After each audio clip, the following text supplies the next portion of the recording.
start a new topic that is democracy। हम आज democracy के बारे में पढ़ेंगे। डेमोक्रेसी कब आई, कहाँ से आई, कैसे आई और डेमोक्रेसी से पहले कौन कौन सी फॉर्म्स थी गवर्नमेंट की। So let's start the video. Democracy, democracy दो वर्ड से मिलकर बना है, demos and Kratos. Democracy Greek word से है basically. Demos means people and kratos means role of government. So the of democracy is the role of government which is elected by the people. सरकार का rule जो कि और वो सरकार कौन चूज करेगी, आम जनता ही चूज करेगी, ठीक है। Now अब्राहम लिंकन ने डेमोक्रेसी की डेफिनेशन दी है। What is the definition? Democracy is the government of the people, by the people and for the people. मतलब जो डेमोक्रेसी है ये एक ऐसी सरकार है जो लोगों से ही है, लोगों के लिए ही है और लोगों से ही बनी है। सो of the people, by the people and for the people. Now अब डेमोक्रेसी से पहले क्या होता था, बेसिकली मोनार्की सिस्टम चलता था। Monarchy, what is monarchy? Monarchy मतलब राजा का बेटा राजा, हेराइकल फॉर्म चलती थी। राजा हुआ, उसका बेटा, फिर वही राजा बना। तो ऐसे एक इस सिस्टम को कहा हमने मोनार्की। इंडिया में मिडिवल टाइम पे या पहले एंशिएंट टाइम पे भी मोनार्की बहुत ज्यादा प्रैक्टिस, इसकी प्रैक्टिस हमको देखने को मिली है। Now coming to the some factors, important factors of democracy. First one is universal adult franchise.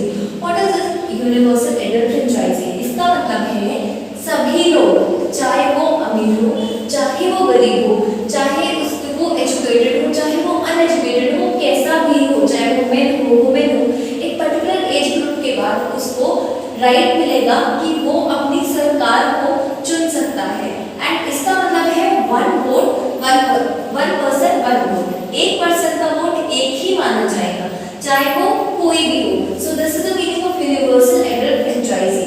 1928 में क्या हुआ? Women secured the right to vote. कि वुमेन्स को क्या मिला? अधिकार मिला किस चीज का? वोट करने का। एंड यहाँ पे इक्वल फ्रेंचाइजी एक्ट भी पास हुआ 1928।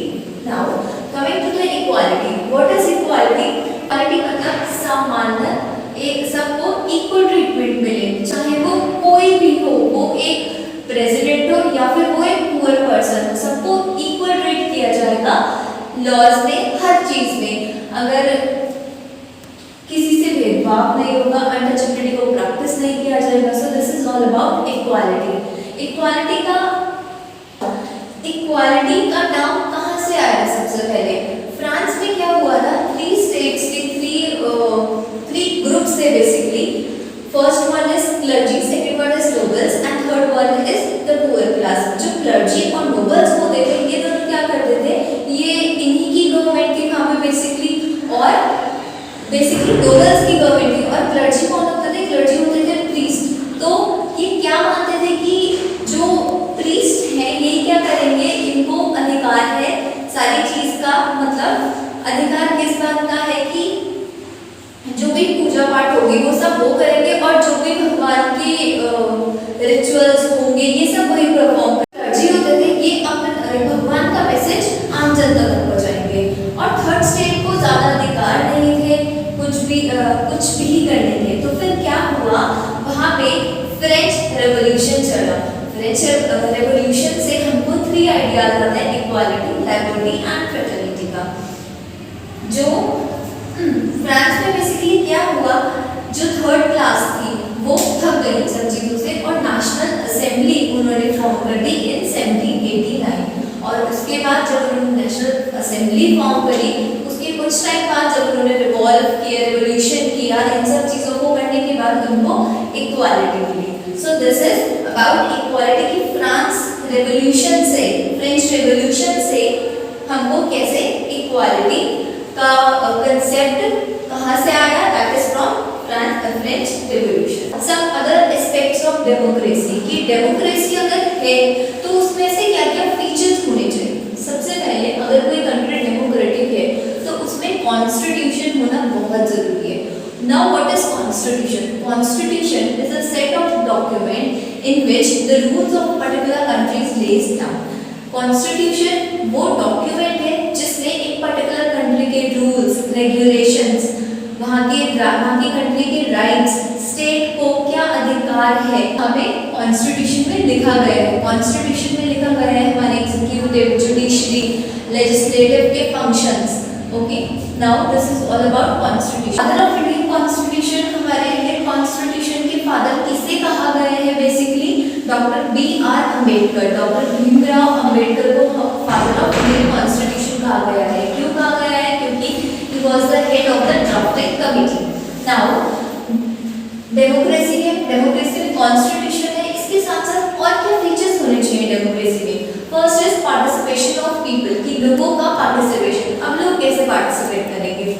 लोगों का पार्टिसिपेशन यहाँ पे, अच्छा इंडिया की अगर बात कर लेते हैं तो इंडिया की जो यहाँ पे डेमोक्रेसी है वो डायरेक्ट नहीं है, इंडिया में इनडायरेक्ट डेमोक्रेसी को प्रैक्टिस किया जाता है।